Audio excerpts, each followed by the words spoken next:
হাজিরিন মজলিস, এখন আপনাদের সামনে তাবলীগের গুরুত্ব বিষয়ের উপর বক্তব্য রাখার জন্য উপস্থিত হচ্ছেন উপমহাদেশের অন্যতম খতিব ও মুফাসসিরে কুরআন, ইসলামী মহাসম্মেলনের প্রধান আকর্ষণ হযরতুল আল্লাম জনাব মাওলানা মুহাম্মদ নুরুল ইসলাম ওলিপুরী সাহেব দামাত বরকাতুহুম। জনাব মাওলানা নুরুল ইসলাম ওলিপুরী সাহেব দামাত বরকাতুহুমকে ওনার মূল্যবান বয়ান উপস্থাপন করার জন্য সবিনয় অনুরোধ জানাচ্ছি। আলহামদুলিল্লাহ নাহমাদুহু ওয়া নাস্তাঈনুহু ওয়া নাস্তাগফিরুহু ওয়া নু'মিনু বিহি ওয়া নাতাওয়াক্কালু আলাইহি ওয়া নাউযু বিল্লাহি মিন শুরুরি আনফুসিনা ওয়া মিন সাইয়্যাতি আমালিনা। من يهده الله فلا مضل له ومن يضلله فلا هادي له ونشهد أن لا إله إلا الله وحده لا شريك له ونشهد أن سيدنا ونبينا ومولانا محمدا عبده ورسوله صلى الله تعالى عليه وعلى آله وأصحابه وبارك وسلم. أما بعد فأعوذ بالله من الشيطان الرجيم. بسم الله الرحمن الرحيم.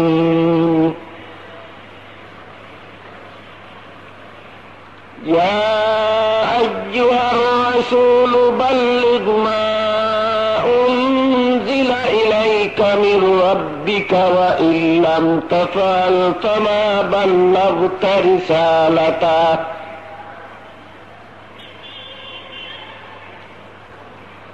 وقال رسول الله صلى الله عليه وسلم فليبلغ الشاهد منكم الغائب. وقال عليه الصلاة والسلام بلغوا عني ولو آية أو كما قال عليه الصلاة والسلام.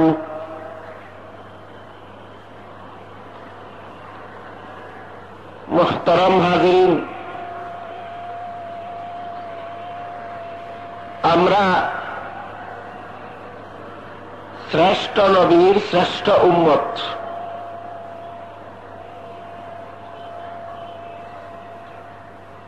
আল্লাহ পাক রব্বুল আলামিন যত নবী রাসূল দুনিয়াতে পাঠিয়েছেন, সমস্ত নবী রাসূলগণের মধ্যে আমাদের নবীকে সর্বশ্রেষ্ঠ নবী রূপে আখ্যায়িত করেছে। আর সমস্ত নবী রাসূলগণের উম্মতের মধ্যে পবিত্র কোরআনে পরিষ্কার ভাষায় আল্লাহ এই উম্মতকে শ্রেষ্ঠ উম্মত নামে আখ্যায়িত করেছে।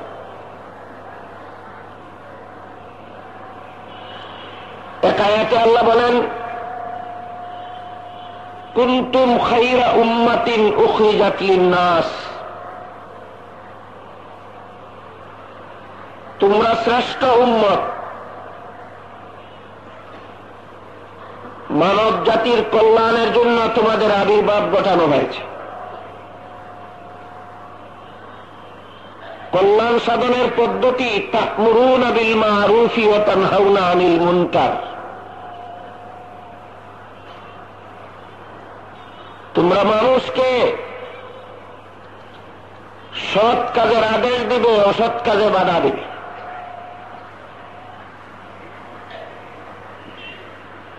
হাদিস শরীফে রাসূল করিম সাল্লাল্লাহু আলাইহি ওয়াসাল্লাম ফরমান, কোন নবী ততক্ষণ পর্যন্ত বেহেশতে প্রবেশ করতে পারবেন না যতক্ষণ পর্যন্ত আমি মুহাম্মদুর রাসূলুল্লাহ বেহেশতে প্রবেশ করব না। আর কোন নবীর উম্মত ততক্ষণ পর্যন্ত বেহেশতে প্রবেশ করতে পারবেন না যতক্ষণ পর্যন্ত আমার উম্মত মুসলমানেরা বেহেশতে প্রবেশ করবে না। এই হাদিস এই কথার সুস্পষ্ট প্রমাণ।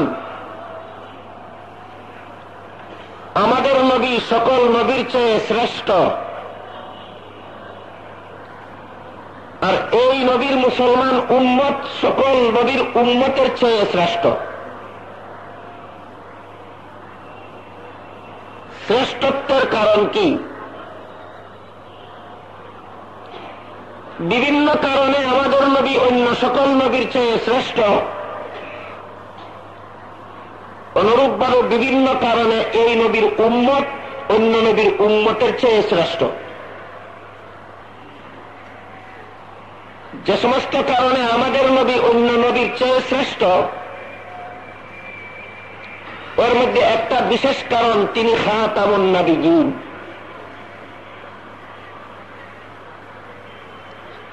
যার আবির্ভাবের পরে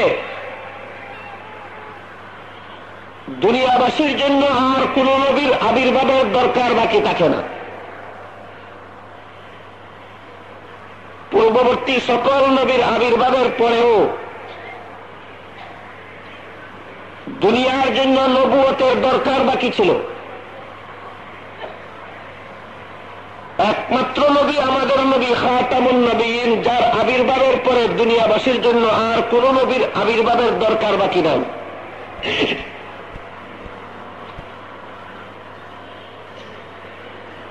যে ডাক্তারের চিকিৎসার পরে আরো ডাক্তারের চিকিৎসার দরকার থাকে, তিনি ডাক্তার হইতে পারেন, শ্রেষ্ঠ ডাক্তার হইতে পারেন। কিন্তু যে ডাক্তারের চিকিৎসার পরে আর কোন ডাক্তারের চিকিৎসার দরকার বাকি থাকে না, তিনি একদিকে শেষ ডাক্তারও, অপরদিকে তিনি শ্রেষ্ঠ ডাক্তার। এই জন্য আল্লামা ইমাম ফখরুদ্দিন রাজি রহমতুল্লাহি আলাইহি তাফসীরে কবিরে লিখেছেন, শেষ নবীর জন্য শ্রেষ্ঠ নবী হওয়া অবধারিত, আর শ্রেষ্ঠ নবীর জন্য শেষ নবী হওয়া অবধারিত।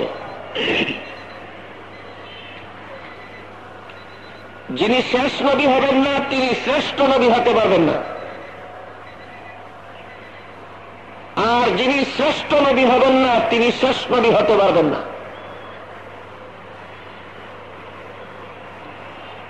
বিষয়টা হুবহু চিকিৎসকের মতো। যিনি শেষ চিকিৎসক তিনিই শ্রেষ্ঠ চিকিৎসক, যিনি শ্রেষ্ঠ চিকিৎসক তিনিই শেষ চিকিৎসক। অনুরূপভাবে যিনি শেষ নবী তিনিই শ্রেষ্ঠ নবী, আর যিনি শ্রেষ্ঠ নবী তিনিই শেষ নবী। সুতরাং আমাদের নবী সকল নবীর চেয়ে শ্রেষ্ঠ হওয়ার প্রধান কারণ তিনি শেষ নবী।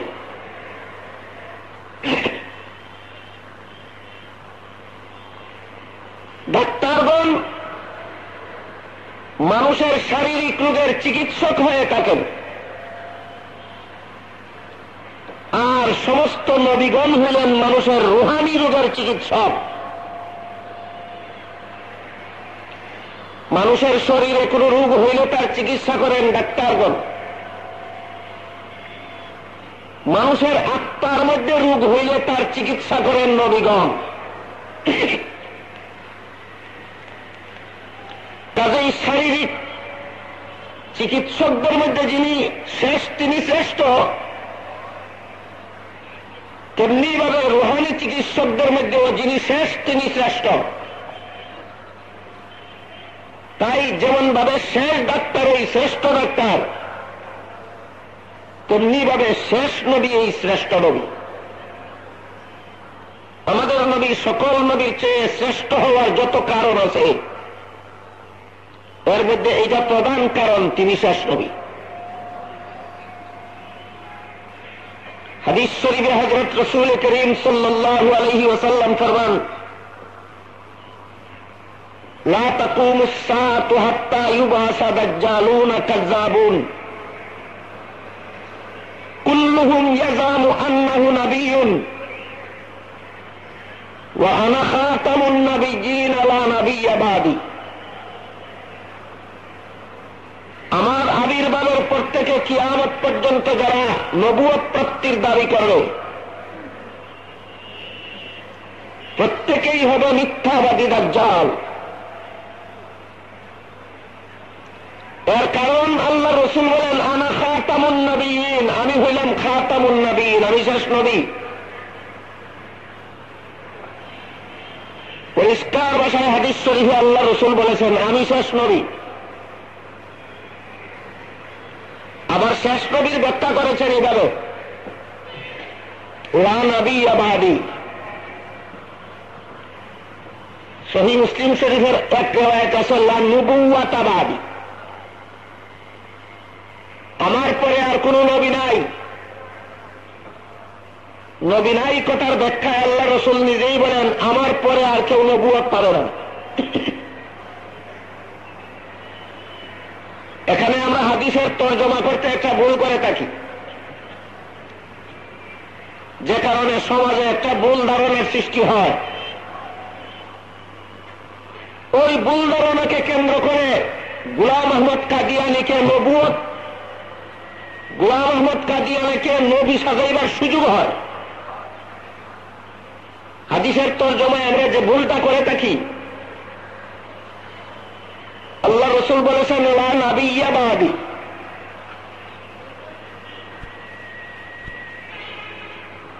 আমার পরে আর কোন নবী নাই বলেছেন।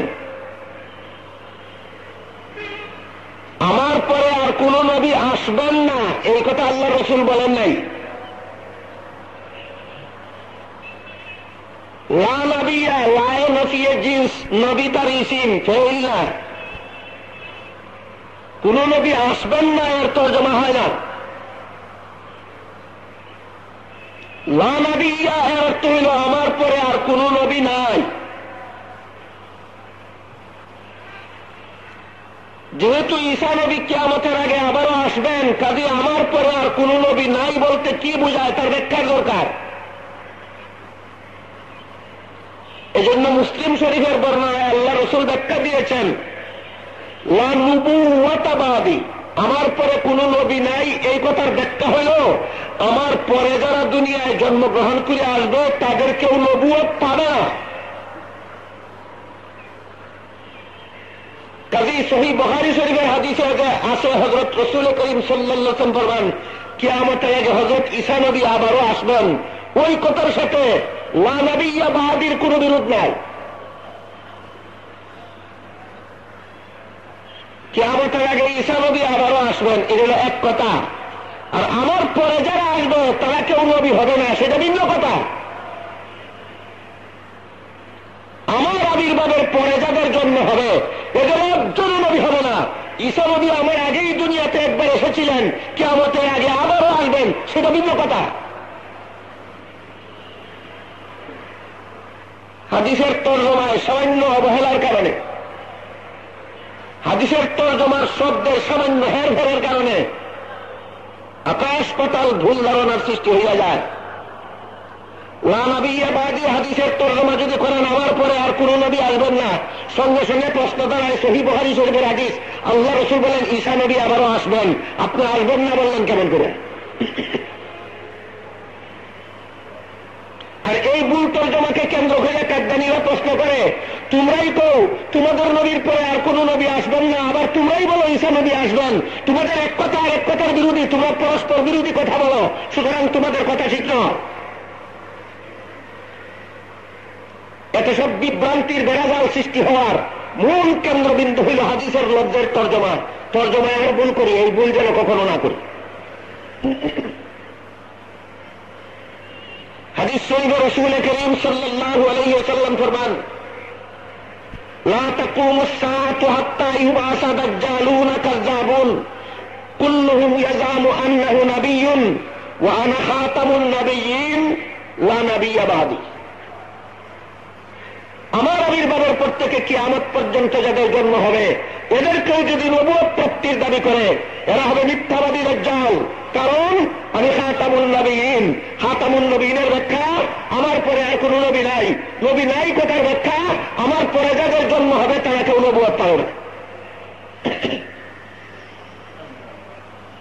কাজে কিয়ামতের আগে ঈসা নবী আবারও আসবেন, ওই কথার সাথে এই হাদিসের কোন বিরোধ নাই। কিন্তু প্রশ্ন আরেকটা বাকি থাকে, যে ডাক্তারের পরে আর কোন ডাক্তারের চিকিৎসার দরকার নাই, সেই ডাক্তার শ্রেষ্ঠ ডাক্তার। যে নবীর পরে আর কোন নবীর আগমনের দরকার নাই, আর কোন নবীর আবির্ভাবের দরকার নাই, সেই নবী যদি শ্রেষ্ঠ নবী হইলেন, তাহলে মুহাম্মদ রাসূলুল্লাহর পরে ঈসা নবী আবার দুনিয়াতে আসার কি দরকার? এইটা হলো প্রশ্ন।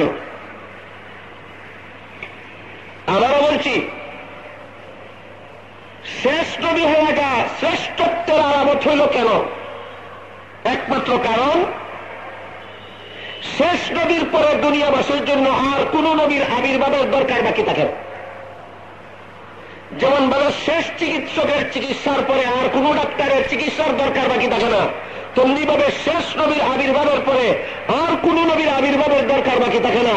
এইটাই যদি হইল আমাদের নবী শ্রেষ্ঠ নবী হওয়ার প্রমাণ, যে তিনি যেহেতু শেষ নবী, কাজেই তিনি শ্রেষ্ঠ নবী, তাহলে তারপরে ঈসা নবী আবার আসার কি দরকার বাকি রইল? তার সংক্ষিপ্ত জবাব, দুনিয়ার জন্য আরো নবীর আবির্ভাবের দরকার বাকি, এই জন্য ঈসা নবী আসবেন না। তার নিজের দরকার বাকি রয়েছে, সেইটা পুরা করার জন্য ঈসা নবী আবার আসবেন। ঈসা নবী আবার দুনিয়াতে আসবেন দুনিয়ার দরকারে নয়, নিজের দরকারে। সর্বশেষে যে ডাক্তারের দ্বারা আপনার চিকিৎসা করাইলেন, সেই ডাক্তার আপনার শরীর পরীক্ষা করার জন্য যে সমস্ত যন্ত্রপাতি নিয়ে আপনার ঘরে গিয়েছিলেন, চিকিৎসা সমাপ্ত করার পর তিনি যখন চলে গেলেন, তার কিছু যন্ত্রপাতি ভুলবশত অথবা কোনো কারণবশত আপনার ঘরে ফেলে গেলেন। এই ডাক্তার চিকিৎসা করে চলে যাওয়ার পরে আপনার ঘরে আর কোনো ডাক্তার আসার কথা নয়, যেহেতু তিনি শেষ ডাক্তার। কিন্তু যেহেতু তার কিছু জিনিস আপনার ঘরে ফেলে গেলেন, ওটা নেওয়ার জন্য তিনি আবারও যদি আপনার ঘরে আসেন, এই জন্য কি তিনি শ্রেষ্ঠ ডাক্তার থাকবেন না? তিনি তো শেষ ডাক্তার ঠিকই আছেন, তার চিকিৎসার পরে আর কোনো চিকিৎসা লাগে না। আবারও তিনি রুগীর ঘরে গেলেন কেন? রুগীর চিকিৎসার জন্য রুগীর ঘরে যান নাই, নিজের দরকারের জন্য তখন তিনি রুগীর ঘরে গিয়েছেন। অনুরূপভাবে মুহাম্মদুর রাসূলুল্লাহ সাল্লাল্লাহু আলাইহি ওয়াসাল্লামের আবির্ভাবের পর এই দুনিয়াতে আর কোন নবীর আবির্ভাবের দরকার বাকি নয়। কিন্তু ঈসা নবী এই দুনিয়াতে যে এসেছিলেন, তার কিছু দরকার বাকি রেখে চলে গিয়েছেন। দুনিয়াতে তার কিছু দরকার বাকি রয়েছে, ওটা সমাপ্ত করার জন্য আবারও আখিরি জীবনে আসবে। দুনিয়াবাসীর জন্য নবুয়তের দরকার সেই হিসাবে নয়, নবী ঈসা নবীর নিজের কিছু ব্যক্তিগত দরকার বাকি রয়েছে, ওইটা সম্পন্ন করার জন্য তিনি দুনিয়াতে আসবেন। তার কি ব্যক্তিগত দরকারটা বাকি রইল?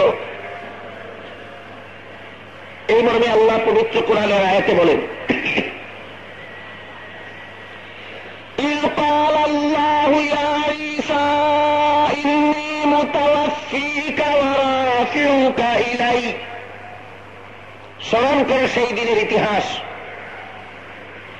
যেদিন ইহুদি নেতারা ঈসা আলাইহিস সালামকে হত্যা করার জন্য তার ঘর ঘেরাও করেছিল। এমত অবস্থায় আমি হযরত ঈসা আলাইহিস সালামকে হত্যা করার সুযোগ না দিয়া সশরীরে জিন্দা অবস্থায় আসমানে উঠাইয়া নিয়ে গেছিলাম, আর বলেছিলাম, হে ঈসা, আমি তোমাকে সশরীরে জিন্দা অবস্থায় আকাশে উঠাইয়া নিয়ে যাচ্ছি। এই মুহূর্তে তোমার মরণ হবে না, তোমার মরণ বাকি রইল।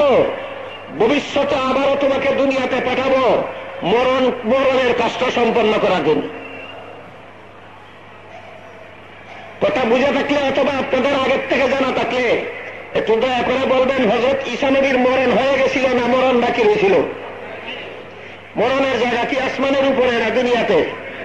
এই কাজটা সম্পন্ন করার জন্য তিনি আবারও দুনিয়াতে আসবেন। তিনি নিজের দরকারে আবার দুনিয়াতে আসবেন। দুনিয়াবাসীর আরো নবুয়তের দরকার সেই হিসাবে নয়, দুনিয়াবাসীর আর নবুয়তের দরকার নাই। মুহাম্মদুর রাসূলুল্লাহর নবুয়তের দ্বারা দুনিয়াবাসীর নবুয়তের কাজ সমাপ্ত হয়ে গেছে। আরো আরো বিভিন্ন কারণ আছে, যেসব কারণে হযরত ঈসা আলাইহিস সালাম দুনিয়াতে আসবেন, এটা দুনিয়াবাসীর নবুয়তের দরকার বাকি রয়েছে সেই হিসাবে নয়। যাই হোক, আনুষঙ্গিক কয়েকটা কথা বললাম আমার ক্ষুদ্র বিবেচনায়। এই আনুষঙ্গিক কথাগুলি আমাদের সমাজের মুসলমানদের জন্য অত্যন্ত জরুরি ছিল। একটা আনুষঙ্গিক কথা জরুরি ছিল, হযরত ঈসা আলাইহিস সালাম আবারও যদি দুনিয়াতে আসবেন তাহলে আমাদের নবী কেমন করে শেষ নবী হইলেন? এটা আমার ক্ষুদ্র বিবেচনা। এই প্রশ্নের জবাবটা প্রত্যেক মুসলমানের জন্য জানা থাকা জরুরি। তা না হলে কাদিয়ানীরা ঈসা নবীর আগমনের ঘটনার বিবরণ দিয়া মুসলমানদেরকে কাদিয়ানী বানাইবার সুযোগ পায়। এই ছিদ্র, এই চূড়াপথ কাদিয়ানীদের জন্য যেন বাকি না থাকে, সেই জন্য এই আনুষঙ্গিক কথাটা আপনাদের সামনে আমার বলার দরকার ছিল, যদিও আমার আলোচ্য বিষয়ের বহির্ভূত। এই জন্য বলে দিলাম, ঈসা নবী আবারও আসবেন, তবু আমাদের নবী শেষ নবী কেমন করে হইল? আরেকটা আনুষঙ্গিক কথা বাকি বলার দরকার ছিল, ঈসা নবী আবারও কেন আসবেন? যেহেতু দুনিয়াবাসীর আর কোন নবুয়তের দরকার নাই, দুনিয়াবাসীর জন্য কিয়ামত পর্যন্ত মুহাম্মদুর রাসূলুল্লাহর নবুয়ত যথেষ্ট, তাহলে ঈসা নবী আবার কেন আসবেন? এই প্রশ্নের জবাব হইল, দুনিয়াবাসীর জন্য আরো নবুয়তের দরকার আছে, সেই জন্য তিনি আসবেন না। দুনিয়াতে তার কিছু নিজস্ব ব্যক্তিগত দরকার বাকি রয়েছে, ওটা সম্পন্ন করার জন্য তিনি আসবেন। এই জন্য হাদিস শরীফে রাসূল করিম সাল্লাল্লাহু আলাইহি ওয়াসাল্লাম বলেন, লা তাকুমুস সাআতু হাত্তা ইউবাসা দাজ্জালুনা কাযযাবুন কুল্লুহুম ইয়াযামু আন্নাহু নাবিয়্যুন ওয়া আনা খাতামুন নাবিয়্যিন লা নাবিয়্যা বাদি। আমার আবির্ভাবের পরে যারা এই নবুয়ত পাওয়ার দাবি করবে, মিথ্যাবাদী দাজ্জাল হবে।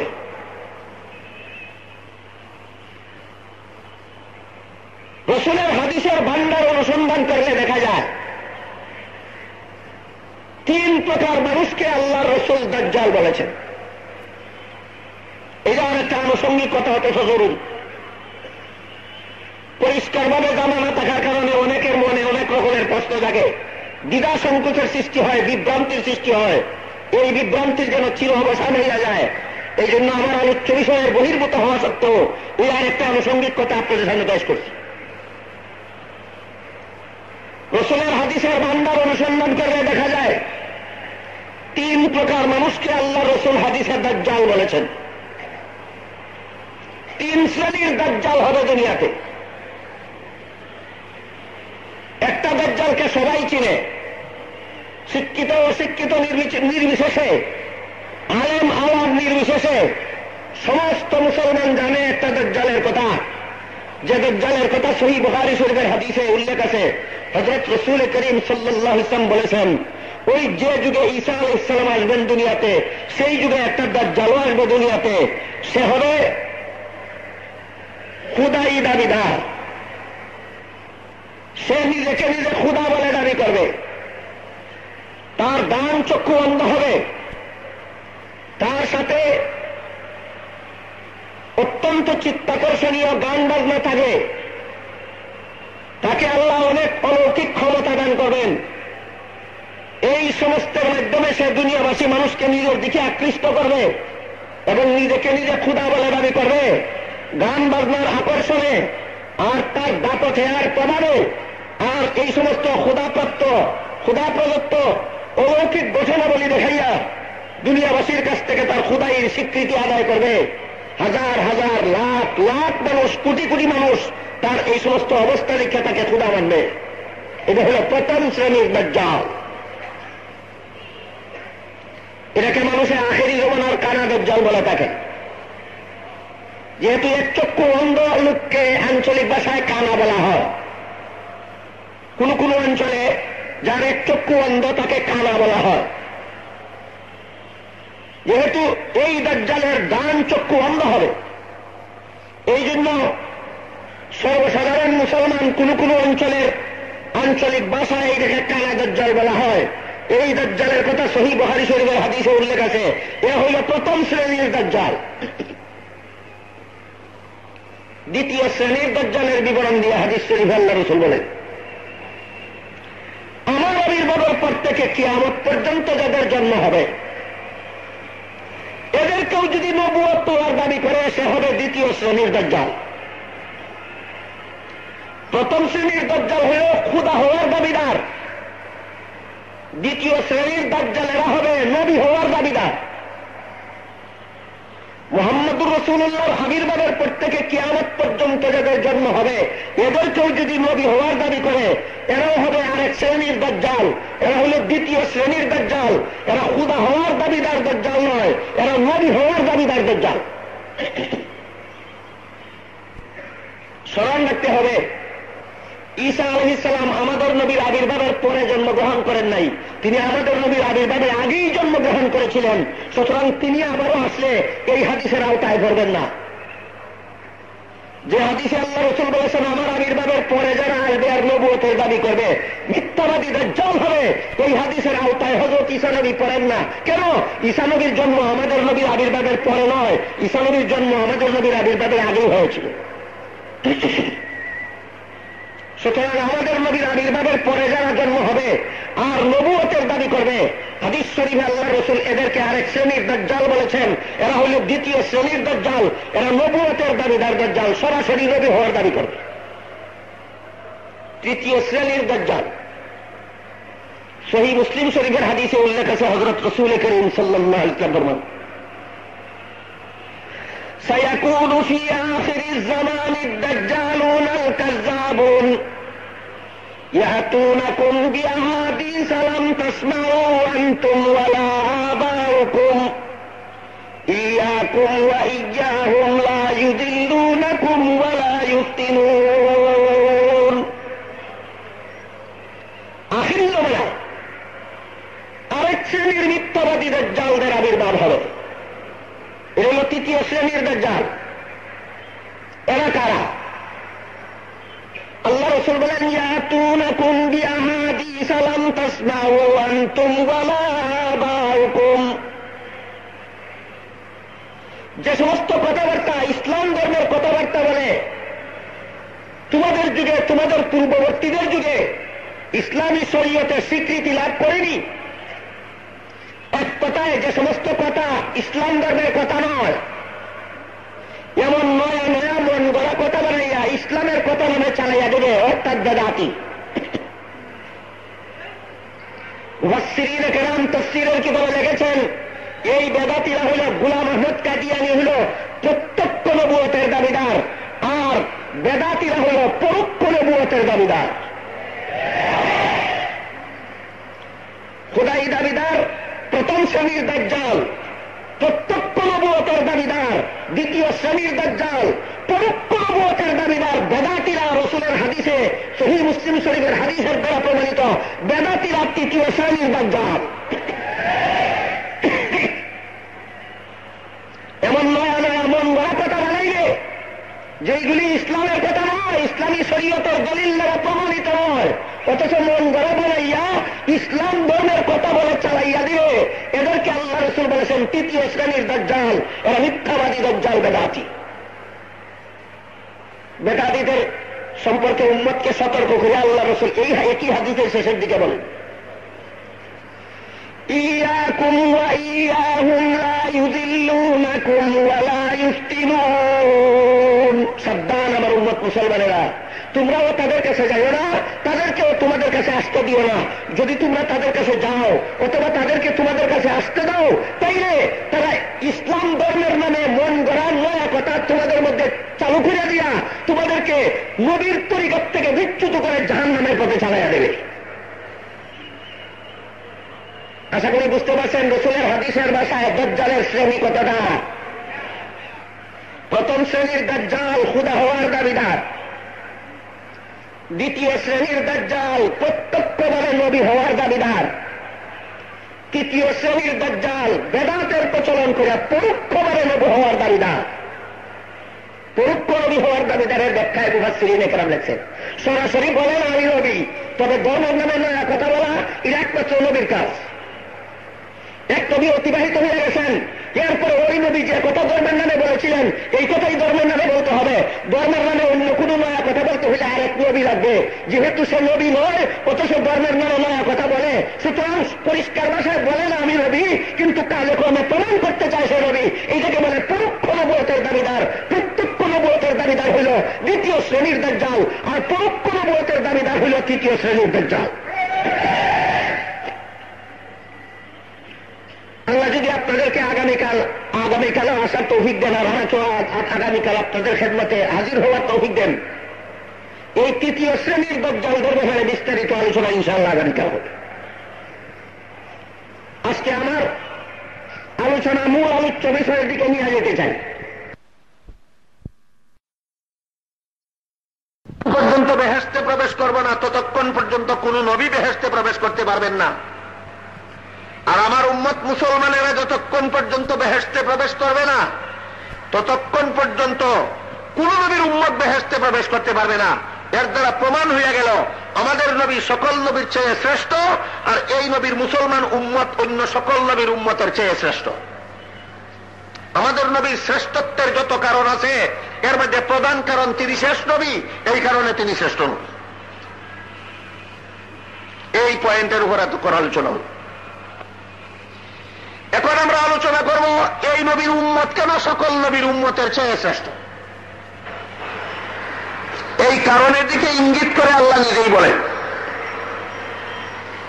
কুনতুম খায়রা উম্মাতিন উখরিজাত লিন্নাস। হে মুহাম্মদুর রাসূলুল্লাহ সাল্লাল্লাহু আলাইহি ওয়াসাল্লামের উম্মতেরা, তোমরা সর্বশ্রেষ্ঠ উম্মত। তোমাদের মতো শ্রেষ্ঠ উম্মত আর কোন নবীকে দেওয়া হয় নাই। একমাত্র তোমরা মুহাম্মদুর রাসূলুল্লাহর উম্মতেরা সর্বশ্রেষ্ঠ উম্মত। শ্রেষ্ঠত্বের কারণের দিকে ইঙ্গিত করে আল্লাহ বলেন, উখরিজাত লিন্নাস। তোমাদেরকে শুধুমাত্র সৎ পথে চলার জন্য, জাহান্নাম থেকে বাঁচার পথে চলার জন্য, জান্নাত লাভের পথে চলার জন্য দুনিয়াতে আবির্ভাব ঘটানো হয় নাই। হে আখিরি জমানার নবীর উম্মতেরা, তোমাদেরকে গোটা মানব জাতিকে সৎ পথে চালাবার জন্য, জাহান্নাম থেকে বাঁচার পথে চালাবার জন্য, জান্নাতের পথ প্রদর্শন করার জন্য তোমাদেরকে দুনিয়াতে আবির্ভাব ঘটানো হয়েছে। আয়াতের ব্যাখ্যায় মুফাসসিরিন কেরাম লিখেছেন, আল্লাহ যত নবী রসুল দুনিয়াতে পাঠাইছে সমস্ত নবী রসুলের দাওয়াতের মূল কেন্দ্র ছিল ক্ষণস্থায়ী দুনিয়া পাইয়া তোমরা চিরস্থায়ী পরকাল ভুলিয়া যাইও না। সকল নবীর দাওয়াতের মূল কেন্দ্রবিন্দু ছিল। এই মর্মে অন্য আয়াতে আল্লাহ বলেন, বাল তুসিরুনাল হায়াতাদ দুনিয়া ওয়াল আখিরাতু খায়রুন ওয়া আবকা ইন্না হাযা লাফিস সুহুফিল উলা সুহুফি ইব্রাহিম ওয়া মূসা। যারা দুনিয়া পেয়ে পরকাল ভুলে যাও, ভালো রকম স্মরণ রেখো, দুনিয়ার বুক বিলাসে আর পরকালের বুক বিলাসে দুইটা পার্থক্য আছে। একটা পার্থক্য হল দুনিয়ার বুক বিলাস নিম্নমানের আর পরকালের বুক বিলাস উন্নত মানের। আরেকটা পার্থক্য হল দুনিয়ার নিম্নমানের বুক বিলাসও একদিন ফুরাইয়া যায়, পরকালের উন্নত মানের বুক বিলাস কোনদিন ফুরায় না, চিরকাল থাকে। কাজেই যারা দুনিয়ার নিম্নমানের ক্ষণস্থায়ী বুক বিলাস পাইয়া পরকালের উন্নত মানের চিরস্থায়ী বুক বিলাসের কথা ভুলে যায়, তাদের জীবন বিফল হয়ে যায়।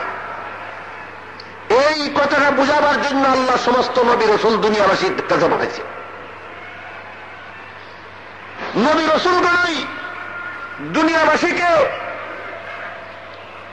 দুনিয়ার মুহূর্ত থেকে অন্তরকে ফিরাইয়া পরকালের প্রতি আকৃষ্ট করে দেওয়ার দায়িত্ব পালন করেছেন। নবীগণ বিদায় হওয়ার পরে নবীর উম্মতেরা সেই গুরু দায়িত্ব যথার্থভাবে পালন করতে পারেনি।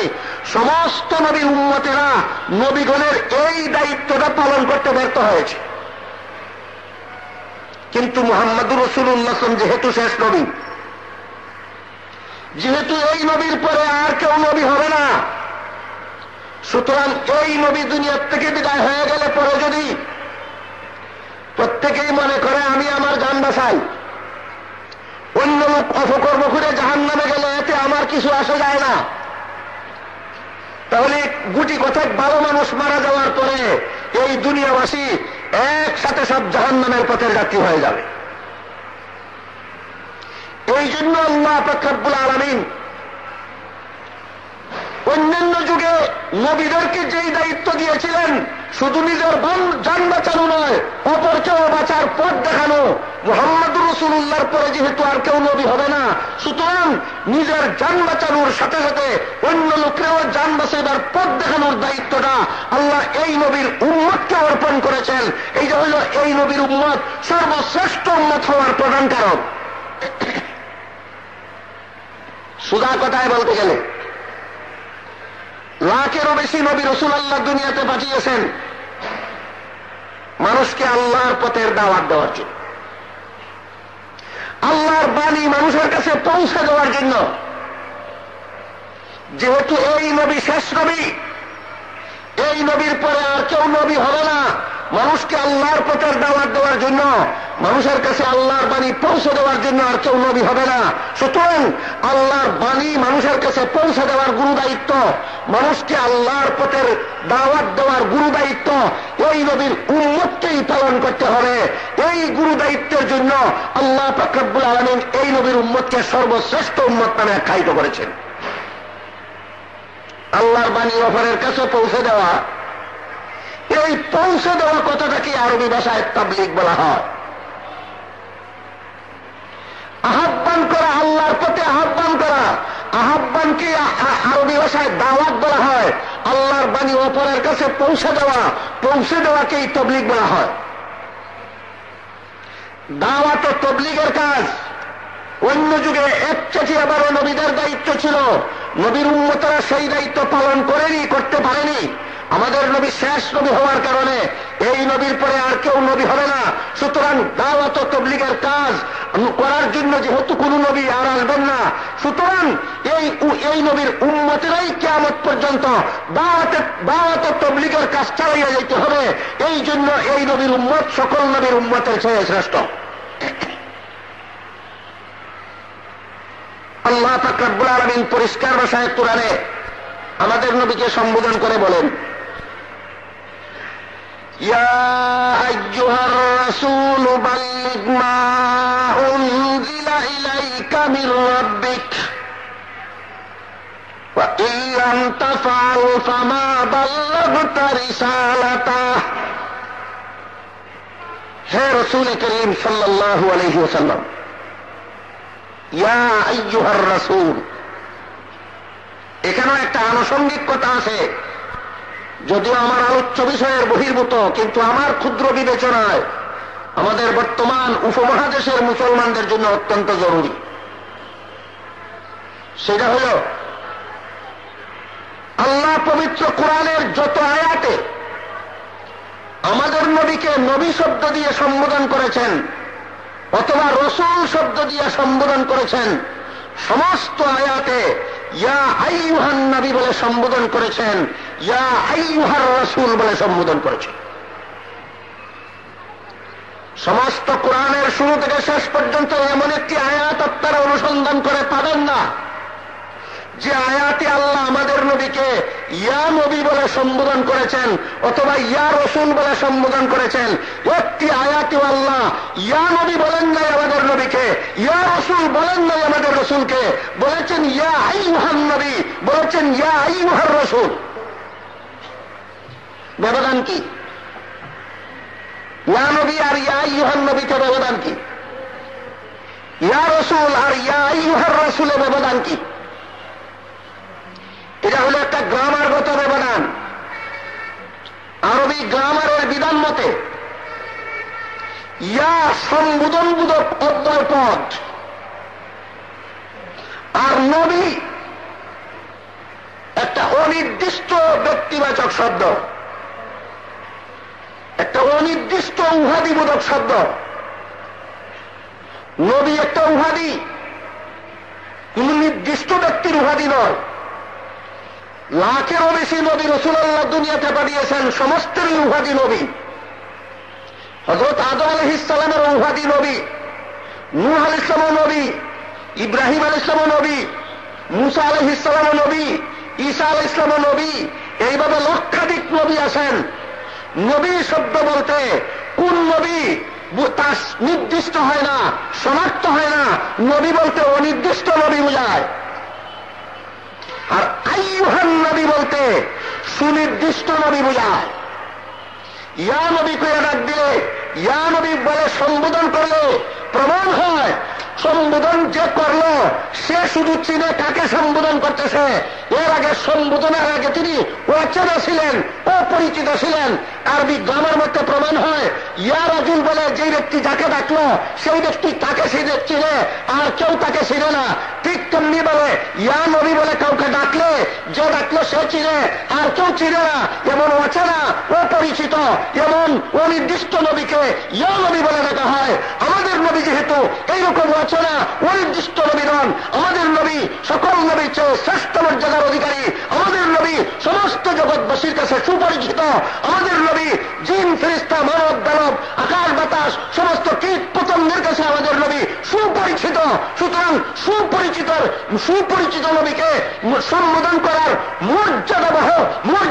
মর্যাদাবোধক শব্দ হইল ইয়া আইয়ুহান নবী, ইয়া আইয়ুহার রাসূল। সুপরিচিত নবীকে সম্বোধন করার পদ্ধতি ইয়া আইয়ুহান নবী, সুপরিচিত রাসূলকে সম্বোধন করার পদ্ধতি ইয়া আইয়ুহার রাসূল। আর ইয়া নবী আর ইয়া রাসূল বললে সুপরিচিত নবী বোঝায় না, সুপরিচিত রাসূল বোঝায় না, সুনির্দিষ্ট নবী বোঝায় না, সুনির্দিষ্ট রাসূল বোঝায় না। মাদ্রাসার ছাত্রদের মনে একটা প্রশ্ন জাগবে, ইয়া হরফে নেদা নাকেরার মধ্যে দাখিল হইলেই সেটা মারেফা হয়। সুতরাং ইয়া হরফে নেদা নবী শব্দ নাকেরা হইল, তার মধ্যে হরফে নেদা দাখিল হওয়ার পরে তো মারেফা হইল, তখন ইয়া নবী অপরিচিত হবে কেন, অচেনা হবে কেন? মাদ্রাসার ছাত্রদের এই প্রশ্নের জবাব শরহে জামি নামক আরবি গ্রামারের কিতাবে লেখা আছে। ইয়া রাজুল বাদান নেদা মারেফা কাবলান নেদা নাকেরা। ইয়া রাজুল বলে ডাক দেওয়ার মানে হইল ডাক দেওয়ার কারণে তুমি আমার কাছে পরিচিত প্রমাণ হইল, ডাকার আগে তুমিও অপরিচিত ছিলা। এই হইল জবাব। ইয়া নবী কইয়া ডাক দিলে এর মানে হইল আমি তোমাকে চিনি, এই জন্য তোমাকে ইয়া নবী কইয়া ডাকলাম। আর কেউ তোমাকে চিনে না, এই জন্য ইয়া আইয়ুহান নবী কইয়া ডাকলাম না। এই দ্বারাই তার অর্থ। অথচ আমাদের নবীকে সম্বোধন করার আগেও সুপরিচিত, সম্বোধন করার পরেও সুপরিচিত। যে সম্বোধন করলো তার কাছেও সুপরিচিত, যে সম্বোধন করলো না তার কাছেও সুপরিচিত। সুতরাং সুপরিচিত নবীকে অপরিচিত বঞ্চিত সম্বোধন করা নবীর শান একদমই। এই কারণে আল্লাহ কোন আয়াতে কোরআনের আমাদের নবীকে ইয়া নবী বলে দেখেন নাই, আমাদের রসুলকে ইয়া রাসূল বলে দেখেন নাই, ইয়া আইয়ুহান নবী বলে ডেকেছেন, ইয়া আইয়ুহার রাসূল বলে ডেকেছেন। হাদিস শরীফে আছে সাহাবায়ে কেরাম আমাদের নবীকে কিভাবে ডেকেছেন। হয়তো ইয়া আইয়ুহান নবী বলে ডাকছেন, আর না হয় ইয়া আইয়ুহার রাসূল বলে ডাকছেন, আর না হয় ইয়া নবী আল্লাহ বলে ডাকছেন, আর না হয় ইয়া রাসূল আল্লাহ বলে ডাকছেন। হাদিসে সাহাবায়ে কেরামের পক্ষ থেকে আমাদের নবীকে 4 ধরনের সম্বোধনের কথা উল্লেখ আছে। ইয়া আইয়ুহান নবী, ইয়া আইয়ুহার রাসূল, ইয়া নবী আল্লাহ, ইয়া রাসূল আল্লাহ। হয়তো আইয়ুহা যুক্ত করা হবে, আর না হয় আল্লাহ শব্দ যুক্ত করা হবে। আইয়ুহা যুক্ত করলেও সুপরিচিত বোঝায়, আল্লাহ শব্দ যুক্ত করলেও সুপরিচিত বোঝায়। না আইয়ুহা যুক্ত করলো, না আল্লাহ শব্দ যুক্ত করলো, না যদি আইয়ুহা কইল, না পরিদে আল্লাহ লাগাইলো, শুধু ইয়া নবী কইল, ইয়া রাসূল কইল, নবীর শানের খেলাফ, নবীর সাথে আজমের খেলাফ। এই কারণে হযরত রাসূল করিম সাল্লাল্লাহু আলাইহি ওয়াসাল্লাম যত লক্ষ হাদিস দুনিয়াতে রেখে গেছেন, একটি হাদিসও আপনারা পাবেন না কোন সাহাবী আমাদের নবীকে ইয়া নবী বলে রেখেছেন। একটি হাদিসও আপনারা পাবেন না কোন সাহাবী আমাদের নবী রাসূলকে ইয়া রাসূল বলে রেখেছেন। হয়তো ইয়া আইয়ুহান নবী বলে রাখছেন, না হয় ইয়া আইয়ুহার রাসূল বলে রাখছেন, না হয় ইয়া নবী আল্লাহ বলে রাখছেন, না হয় ইয়া রাসূল আল্লাহ বলে রাখছেন। আল্লাহও যুক্ত করছেন না, আইয়ুহাও যুক্ত করছেন না, শুধু ইয়া নবী, শুধু ইয়া রাসূল। না কোনো হাদিসে আছে, না কোরআনের কোনো আয়াতে আছে। কোরআনেও নাই, হাদিসেও নাই। ইয়া নবী ইয়া রাসূল কোরআনেও নাই, হাদিসেও নাই। তাহলে বলা হইল এটা কোরআন হাদিস মতে বলা হবে না মন গড়া মতে? যে যার মন গড়া মতে যে যা বলতে চায় সেটা তার ব্যাপার, কিন্তু মুসলমানের ব্যাপার হইল আমি যদি কিছু ধর্মের অঙ্গ হিসাবে কিছু বলতে চাই, কোরআনের দ্বারা প্রমাণিত হতে হবে, হাদিসের দ্বারা প্রমাণিত হতে হবে। গতকাল বলেছি ইজমায়ে উম্মতের দ্বারা প্রমাণিত হতে হবে, অথবা মুস্তাহিদ ইমামগণের কিয়াসের দ্বারা প্রমাণিত হতে হবে। তাই আলোচ্য আয়াতে আল্লাহ বলে ইয়া আইয়ুহার রাসূলু বাল্লিগ মা উনজিলা ইলাইকা মির রাব্বিক। এই আয়াতে আল্লাহ রাসূলকে সম্বোধন করেছেন কিনা? ইয়া রাসূল বলেন না ইয়া আইয়ুহার রাসূল বলেন? যারা কোরআনের আয়াত সবগুলি জানেন না, রাসূলের হাদিসেরও খবর রাখেন না, তাদের জন্য আরেকটা দলিল বলি, অন্তত নামাজ তো পড়েন।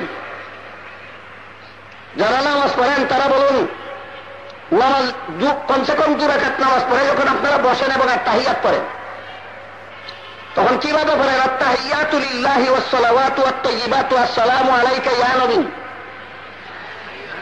নাকি আসসালামু আলাইকা আইয়ুহান নবী? কোরআনেরও খবর রাখেন না, হাদিসেরও খবর রাখেন না, আত-তাহিয়াতেরও খবর রাখেন না। না, আত-তাহিয়াতেরও খবর নাই মুসলমান। আত-তাহিয়াতু লিল্লাহি ওয়াস-সালাওয়াতু ওয়াত-তাইয়্যিবাতু আসসালামু আলাইকা ইয়া নবী, নাকি আসসালামু আলাইকা আইয়ুহান নবী? আইয়ুহান নবী সুপরিচিত নবী, সমস্ত জগৎবাসীর কাছে সুপরিচিত আইয়ুহান নবী। আর ইয়া নবী অপরিচিত নবী। আপনাদের নবী অপরিচিত না সুপরিচিত? পদ্ধতি, ডাক দেওয়ার পদ্ধতি ইয়া নবী না ইয়া আইয়ুহান নবী। কোরআনেরও খবর নাই, হাদিসেরও খবর নাই, আত-তাহিয়াতের খবর থাকলেও বুঝবেন ইয়া নবী না ইয়া আইয়ুহান নবী। আরো মজার ব্যাপার আছে। মেরাজের রাত্রে যখন নবী আল্লাহর সাথে সাক্ষাৎ করেছেন, নবী আল্লাহকে বলেছিলেন আত-তাহিয়াতু লিল্লাহি ওয়াস-সালাওয়াতু ওয়াত-তাইয়্যিবাত। আমার মৌখিক যত ইবাদত, আমার শারীরিক যত ইবাদত, আমার আর্থিক যত ইবাদত, সমস্ত ইবাদত আল্লাহ আপনার তরে উৎসর্গ করে দিলাম। জবাবে আল্লাহ বলেছিলেন আসসালামু আলাইকা আইয়ুহান নবী। আসসালামু আলাইকা আপনার প্রতি সালাম, হে সুপরিচিত নবী। আগে সম্বোধন করলেন না, আগে সালাম দিলেন?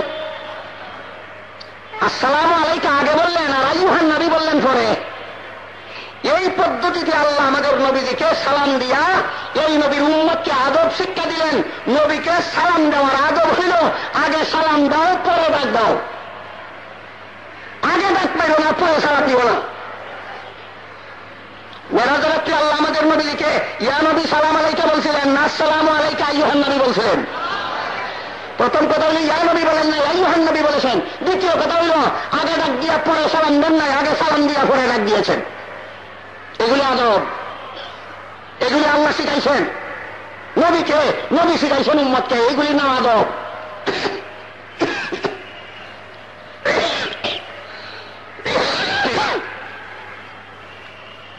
পরিষ্কার ভাষা হাদিস শরীফে আল্লাহ রাসূল সাল্লাল্লাহু আলাইহি ওয়াসাল্লাম ফরমান আসসালাম কাবলাল কালাম। সাক্ষাতের সালাম যেটা, সাক্ষাতের সালাম। আরেকটা আছে অনুমতি প্রার্থনার সালাম, সেটা ভিন্ন কথা। যেমন আয়াতে আল্লাহ বলেন ইয়া আইয়ুহাল্লাযীনা আমানু লা তাদখুলু বুয়ুতান গায়রা বুয়ুতিকুম হাত্তা তাস্তানিসু ওয়া তুসাল্লিমু আলা আহলিহা। হে মুসলমানগণ, তোমরা অপরের ঘরে ততক্ষণ পর্যন্ত ঢুকতে পারবে না যতক্ষণ পর্যন্ত আগে অনুমতি দিয়া পরে সালাম করবে না। ওই অনুমতির সালামের বেলায় আগে অন্য কথা আছে, পরে সালাম আছে, কিন্তু সাক্ষাতের বেলায় আল্লাহ রাসূল বলেন আসসালাম কাবলাল কালাম। কারোর সাথে সাক্ষাৎ হইলে আগে সালাম, তারপরে অন্য কথা, আগে অন্য কথা পরে সালাম, এটা নবীর তরিকা নয়। আগে অন্য কথা পরে সালাম, এটা কার নবীর তরিকা নয়। আগে অন্য কথা পরে সালাম, এটা নবীর তরিকা নয়, এটা মন গড়া তরিকা। নবী শিক্ষা দিয়েছেন আসসালাম কাবলাল কালাম, আগে সালাম তারপরে অন্য কথা। আমরা যারা বক্তৃতা করি আমাদেরও অনেক সময় ভুল হয়ে যায়। কিরকম? সেই যে আসলাম, দেখা হইল অনেকের সাথে, তখন আসসালামু আলাইকুম বললাম না, চুপচাপ বসে রইলাম। আর মঞ্চে বসলাম, চেয়ারে বসলাম, মাইক সামনে নিলাম, শ্রদ্ধেয় সভাপতি, সম্মানিত সুধী মণ্ডলী, পর্দার আড়ালে বসা আমার মা ও বোনেরা, আসসালামু আলাইকুম, এরকম আমরা বলি। এটা কি আসসালাম কাবলাল কালাম হইল না আল কালাম কাবলা সালাম হইল? নবী বলেন আসসালাম কাবলাল কালাম, আর আমি করলাম আল কালাম কাবলা সালাম। এগুলি সালাম নয়, এগুলি স্টাইল, এগুলি স্টাইল, এগুলি ফ্যাশন, এগুলি সালাম নয়। পরিষ্কার ভাষায় হাদিস শরীফে রাসূল বলে দিয়েছেন আসসালাম কাবলাল কালাম, অন্য কথা বলার আগে সালাম। আনুষঙ্গিক কথায় কথায় অনেক দূরে সরে গেলাম, কিন্তু দুঃখিত আমি এই জন্য যে আমার মূল আলোচ্য বিষয় থেকে ফাঁকে ফাঁকে ভিন্ন দিকে চলে যায়, এই জন্য যে আনুষঙ্গিক কথাগুলি আমার ক্ষুদ্র বিবেচনায় এই সমাজে না বলতে না বলতে সত্য দহা হইয়া যাইতেছে, সত্য তবাই হইয়া যাইতেছে, আর মিথ্যা প্রসার লাভ করতেছে, সুন্নত মিটে যাচ্ছে, বেদাত প্রসার লাভ করছে। সেই জন্য আমি আলোচ্য বিষয়ের বহির্ভূত হইলেও আনুষঙ্গিকভাবে এই নিতান্ত জরুরি কথাগুলির দিকে আপনাদের প্রতি দৃষ্টি আকর্ষণ করেছি। ওদের মূল আলোচনায় যায়। আল্লাহ বলেন ইয়া আইয়ুহার রাসূল, আয়াতে আল্লাহ কি বলছেন? ইয়া রাসূল না ইয়া আইয়ুহার রাসূল ডাক দিছেন। এরপরে বলে বাল্লিগ মা উনজিলা ইলাইকা মির রাব্বিক, আপনার কাছে আপনার পরওয়ারদিগারের পক্ষ থেকে যা কিছু নাযিল করা হইল সবগুলি তাবলীগ করে দিন। সবগুলি কি করে দিন? তাবলীগ করে দিন। তাবলীগ আরবি শব্দ, বাংলা অর্থ পৌঁছে দিন।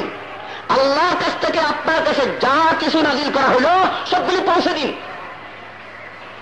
বাংলা ভাষায় তর্জমা পৌঁছাইয়া দেওয়া, আরবি ভাষায় তাবলীগ। আল্লাহ বলেন বাল্লিগ, তাবলীগ করুন, পৌঁছাইয়া দিন। কি পৌঁছাইয়া দিবেন? আল্লাহর কাছ থেকে যা কিছু নাযিল করা হয়েছে আপনার কাছে সবগুলি পৌঁছে দিন।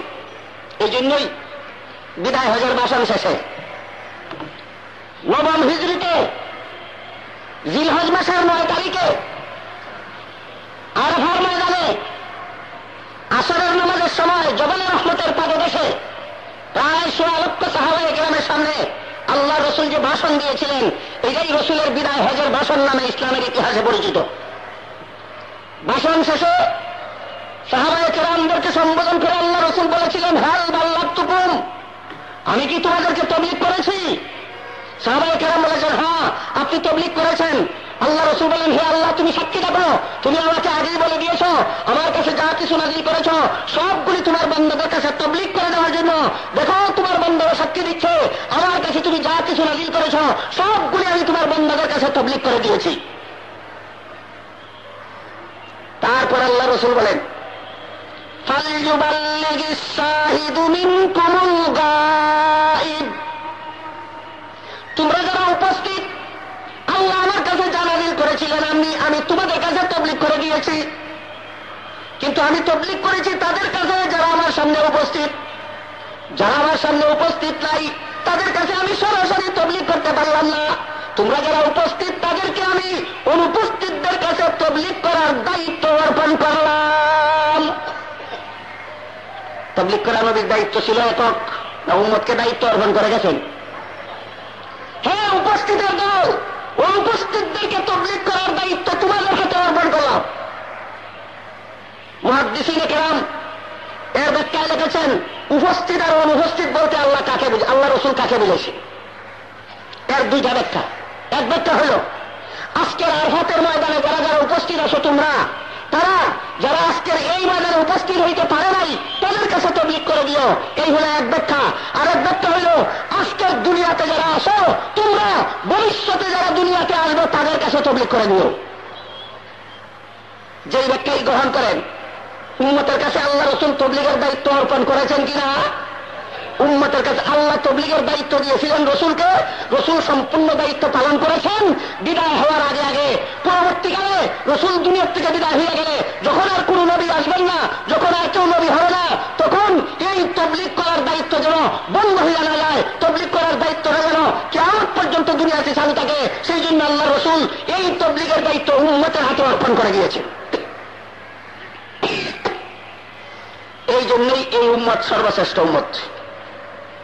কোন দায়িত্ব পালনের কারণে এই উম্মত সর্বশ্রেষ্ঠ উম্মত?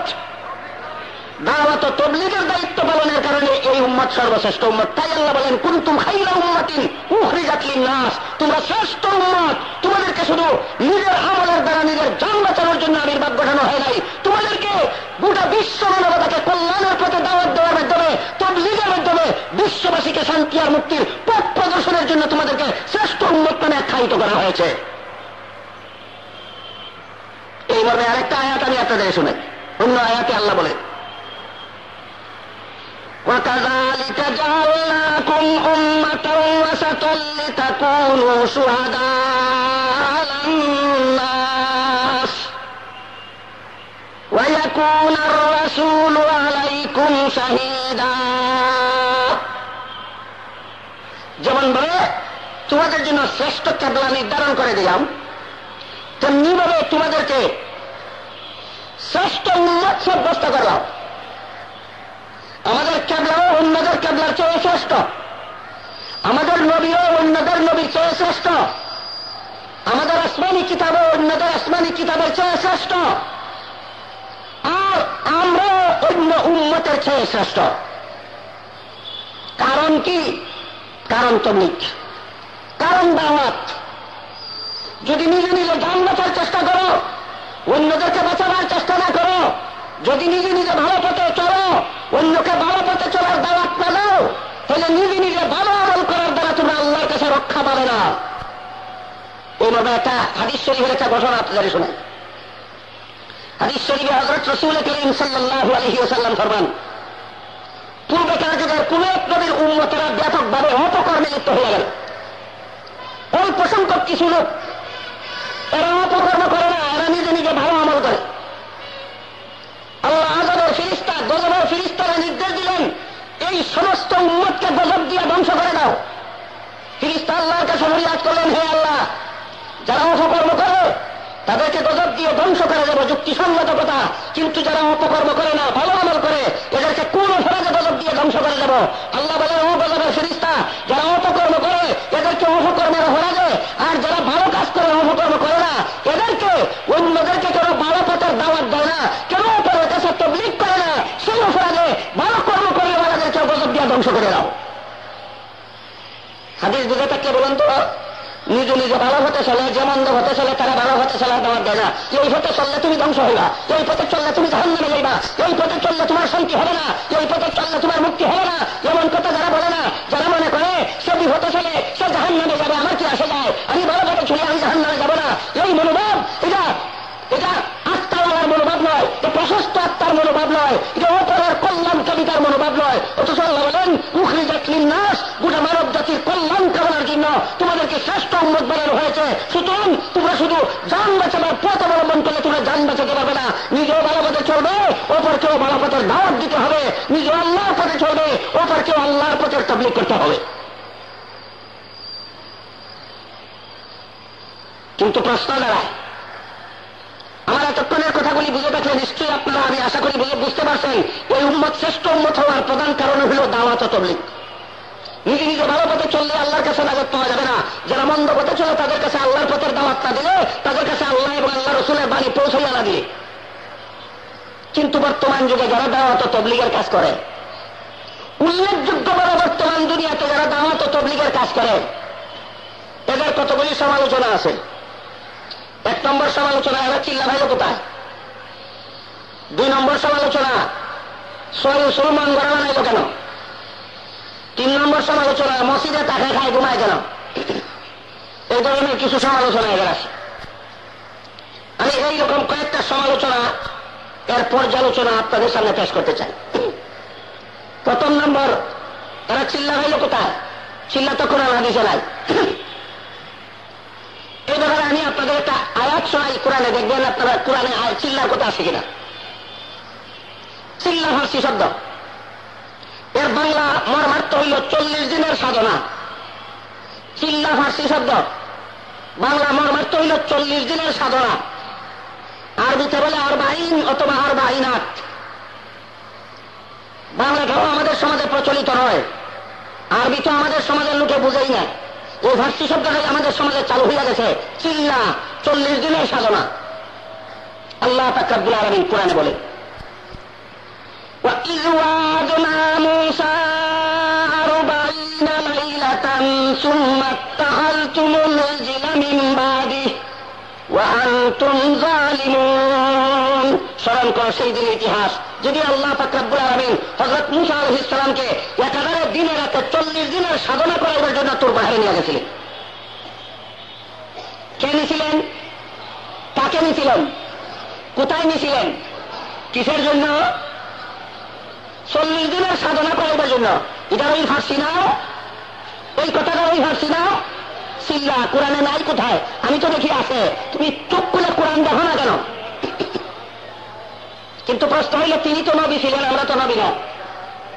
মূসা আলাইহিস সালামকে যদি আল্লাহ চিল্লা দেওয়ার জন্য তুর পাহাড়ে নিয়ে থাকেন, তিনি নবী ছিলেন, আমরা নবী না, আমরা কেন চিল্লা দিতে যাব?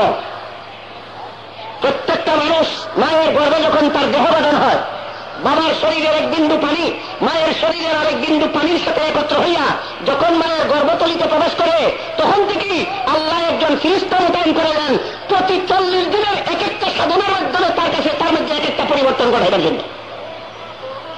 প্রথম চিল্লার দ্বারা, প্রথম চিল্লার সময়ে ওই যে পানির বিন্দু থাকে, দ্বিতীয় চিল্লায় রক্তের বিন্দুতে পরিণত হয়, তৃতীয় চিল্লায় মাংসপিণ্ড পরিণত হয়, চতুর্থ চিল্লায় হাড় গজায়, পঞ্চম চিল্লায় রুহের সঞ্চার হয়, ষষ্ঠ চিল্লায় অঙ্গ প্রত্যঙ্গ গজায়, সপ্তম চিল্লার পরে পৃথিবীর আলো বাতাস সহ্য করার যোগ্য হয়, অষ্টম চিল্লা দিয়া পৃথিবীতে বের হয়ে আসে। ক্যাসেটটির প্রযোজনা ও পরিবেশনায় রয়েছে ইসলামী ক্যাসেট বিতান, 49 শাহী জামে মসজিদ মার্কেট, আন্দরকিল্লা, চট্টগ্রাম। ফোন 626967।